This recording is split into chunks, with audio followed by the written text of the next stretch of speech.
Kui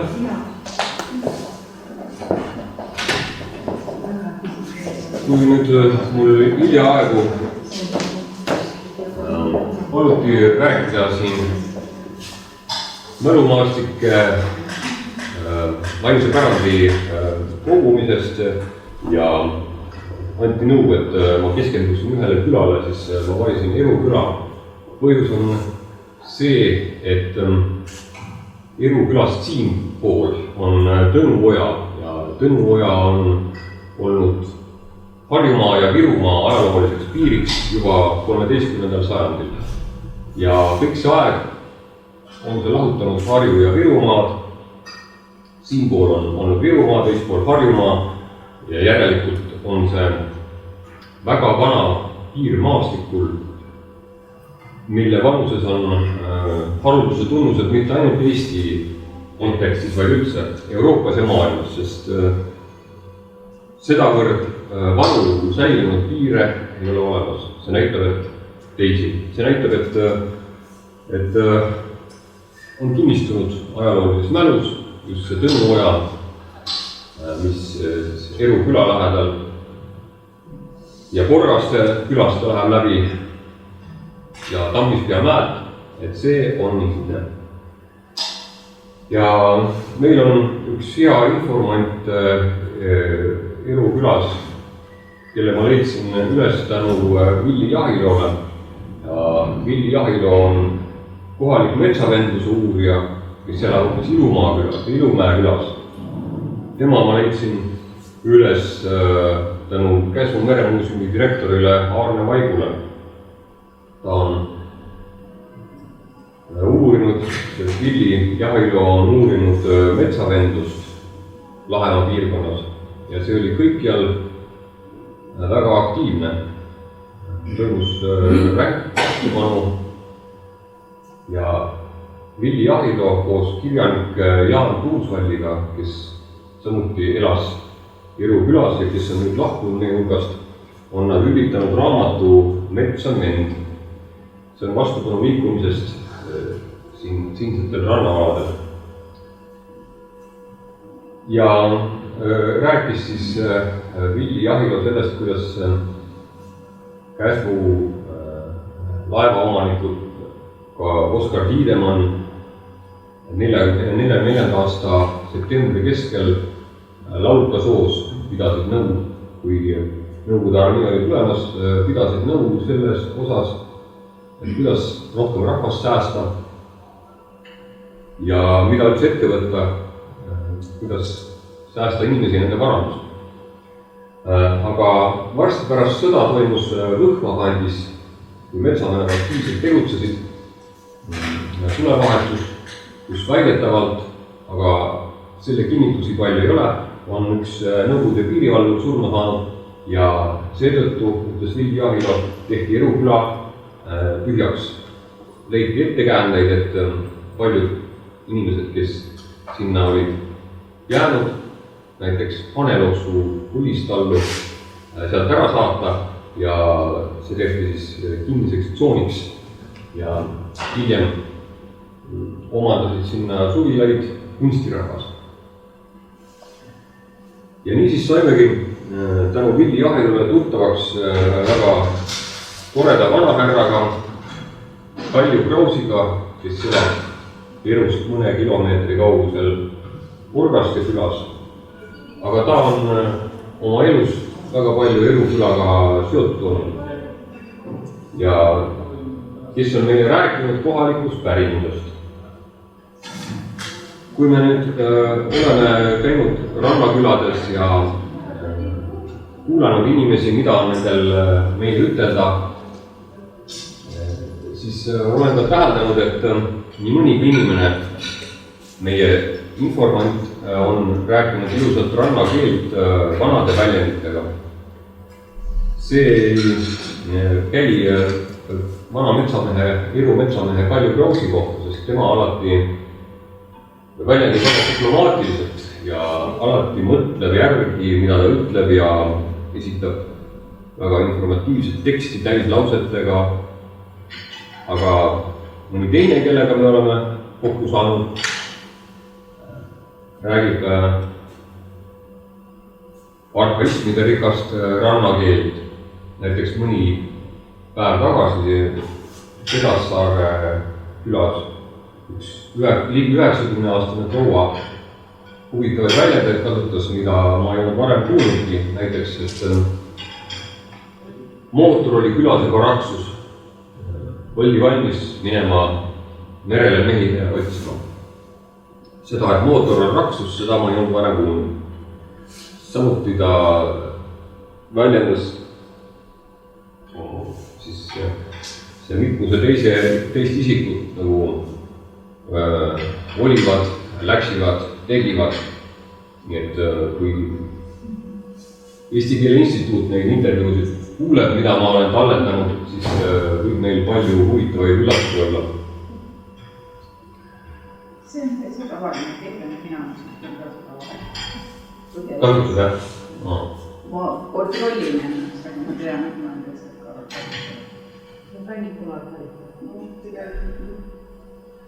See on Rannikulaad aga see on vanemate inimeste puhul täiesti üldine, sest nagu vanaema ja vanaisa ei olnud Rannikulaad, aga ikka kasutavad seda.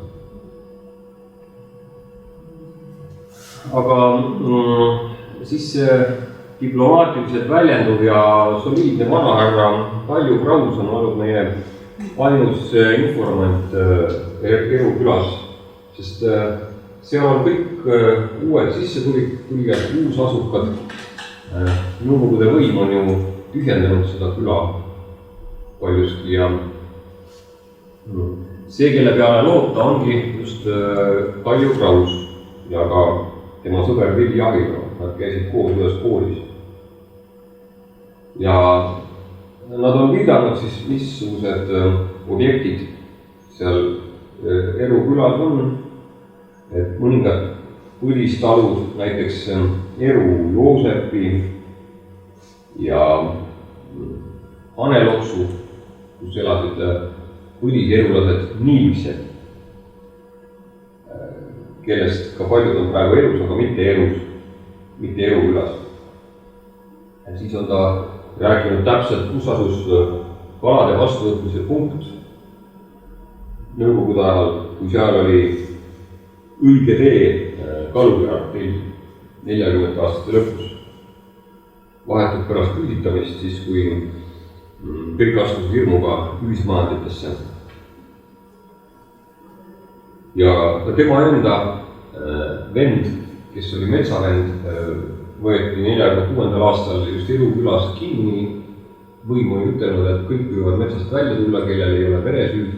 Tema tuligi välja ja elas 4 aastat kuni 49. aastani, 3 aastat siis.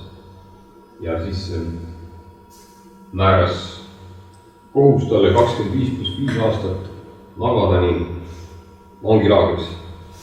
Seega siis 25 aastat Magadani vangilaagris.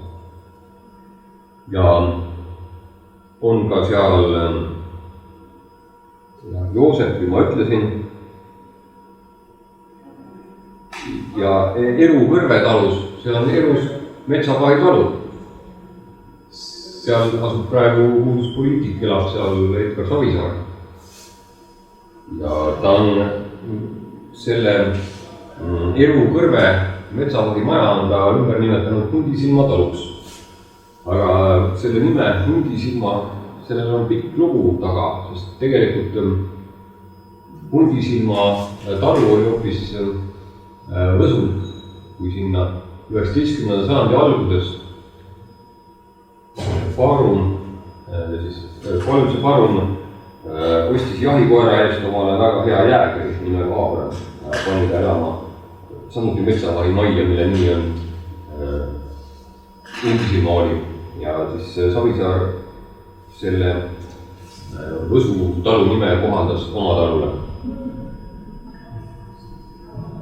Ja kahju, et siiamaani ei ole meil õnnestunud seda päeva kokku leppida, mil filmime Kalju Krausi. Sest kord pidi tema polikliinikus olema ja siis me ei saanud filmimehega kokku leppida ja nüüd ma ei olegi teinud ühtegi klippi, mis ajaks, et tuleb ära teha. vist on meil aega natuke. Õige vähe. Vanematel inimestel on ikka nii, et neil on mõnikord jälle tervisehädad, nad ei saa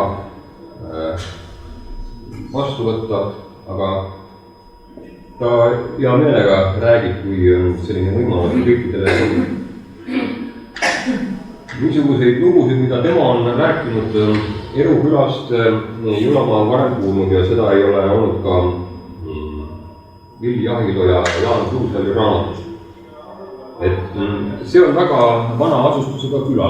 Me teame, et Eru Linnamägi teeb seda rannajoont ja Neem on arveb just niimoodi nagu, et moodustub Linnamägi, mis on siis vahetult enne ristiusustamist oli selline paopaik, kuhu läks rahvas pakku ja ajaloolane Tõnno Joonuks on leidnud, et küllap oli seal ka sel ajal asustust ümber. Nii et nooremal rauaajal siis oli seal juba asustus. Seesama Eru Linnamägi mere ääres, seal oli kunagi ilusa nimega talu, nimega Aarne talu.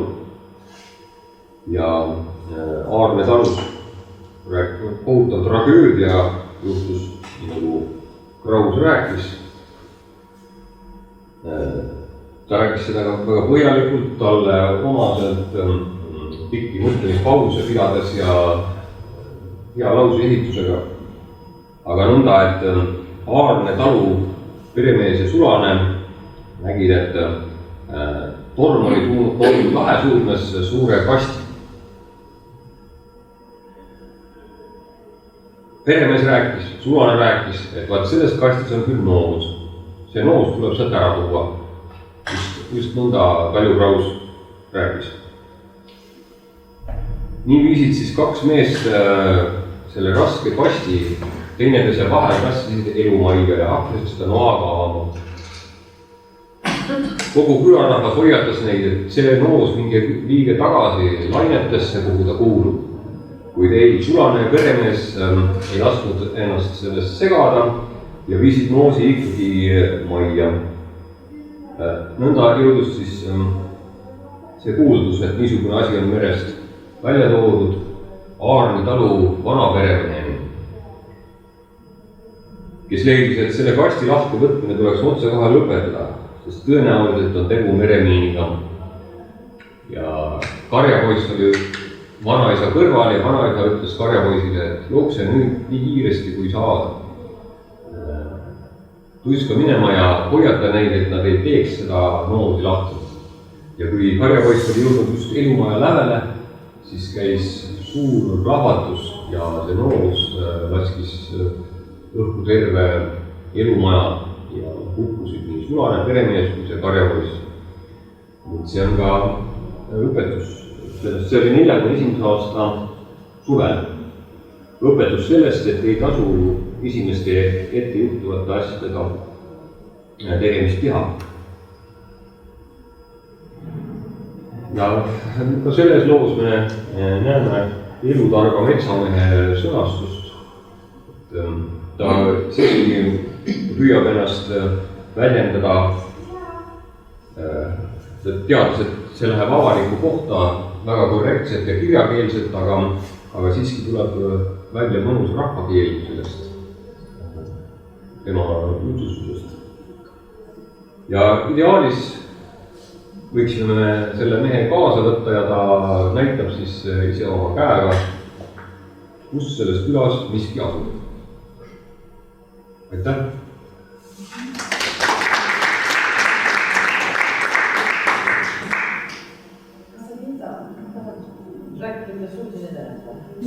Ma ei tea, ma kuulasin väga huviga, sest see Eruküla on ka Erulahe rannarahva seltsi üks küladest. Ja sellepärast pakkus see mulle väga suurt huvi ja ma olen ka ikka sattunud nüüd mõningate materjalide peale, aga ma olen tõstnud nad kõrvale, sest selles projektis nagu meile Eruküla ei kuulu.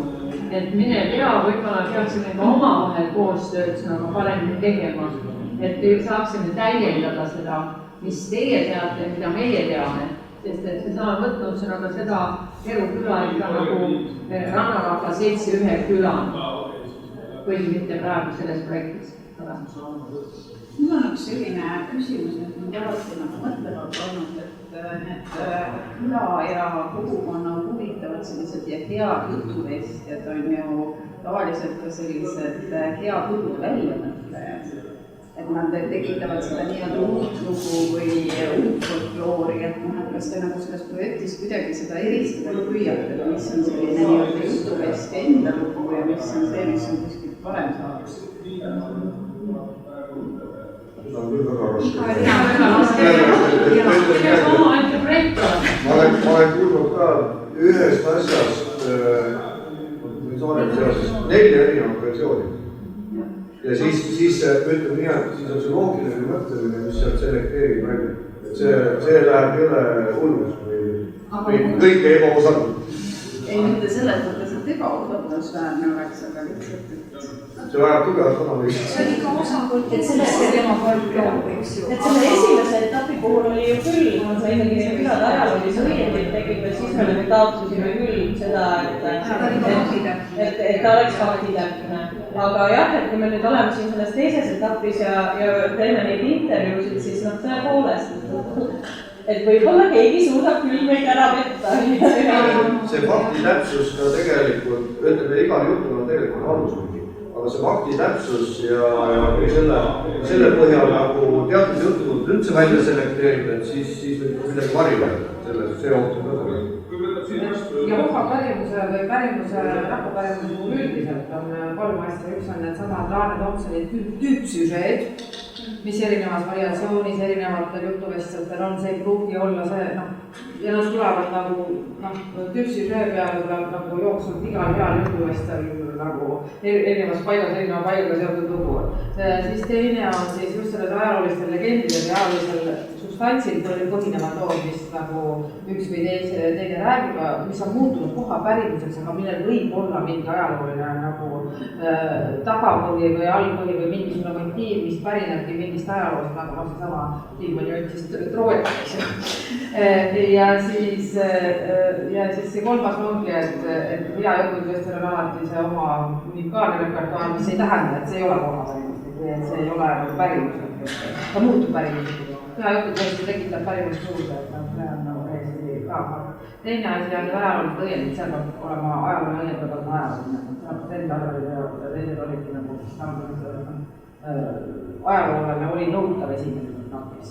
Selles mõttes see foto kindlasti on kõige illustreerivam ja täpsem selle asja juures, kui on nagu nii vanaaegne foto mingi kindla ehitise või rajatisega teel. Ja kui see rajatise ehitis on ära tuntav ja kui sündmus. No jah, et on väga palju teid ja väga palju anonüümseid fotosid. Kes seal peal on, kus see tehtud on, ei jääbki nii. Jah, aga kas või see lihtne näide, et me kõik teame Käsmu merekooli hoone pilti, aga tänavusel sellise pildi, mis on natuke teise rakursi alt ja sa näed, kuidas on olnud mõni hoone, näiteks see vana koolihoone, mis on omal ajal kordumishoone vastas olnud, et kus ta täpselt asus, milline on tema katuse nurk, millised on need ehituslikud erinevad, millised see on välja.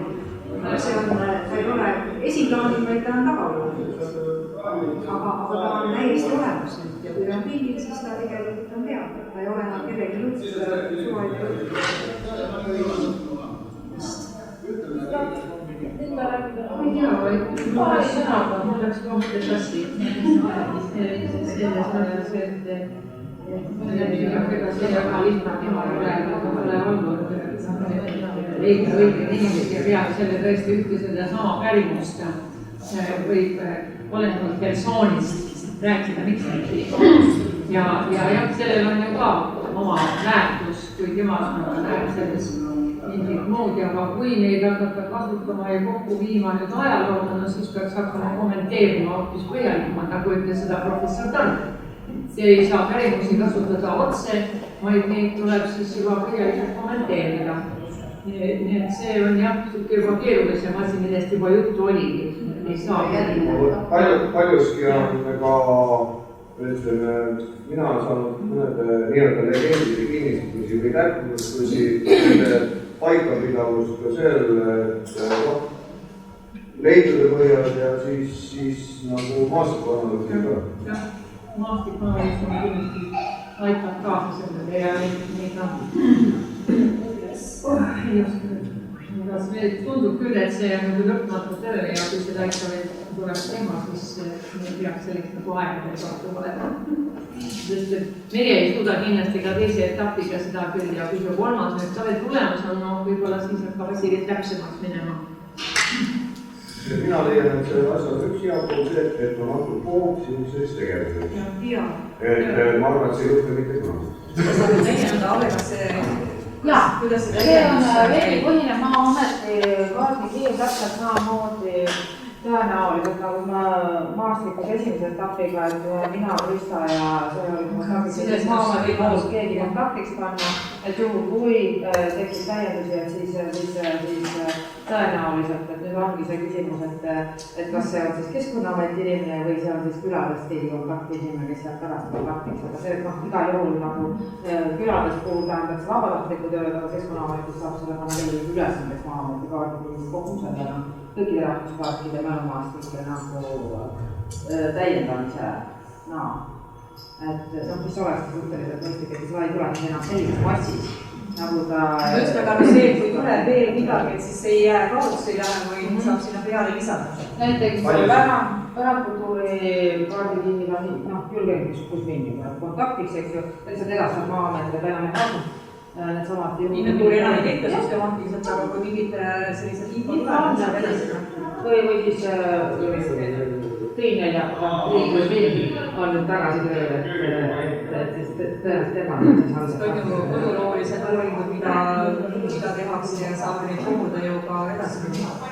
Paljuski oleks võimalik seda täiendavat informatsiooni saada selle sama programmi proovimisega, et mida mingid versioonid juba valmis on interaktiivselt. Et see oleks avalikult reklaamida, mida ainult avalikkusele kätte saada. Sellepärast, et paljud inimesed on ka niimoodi vaevased mingit asja, aga mul on selle kohta ka midagi öelda ja nii edasi. Et siin on praegu need esimese osa ajaloolised õiendid kõikide külade kohta ja teise etapi tööd siis, kui on saanud võetud, et siis on lähevad praegu on kontrollimisel, et idegi peab igal juhul saama ju siis selle heakskiidu siis ka, et inimesed teavad, et sellised intervjuud neist lähevad üles. Et see on ka. Aga nüüd, kui meil, kas sellel mälumaastikega on nüüd selle päevakorrapunktiga on meil ühel pool?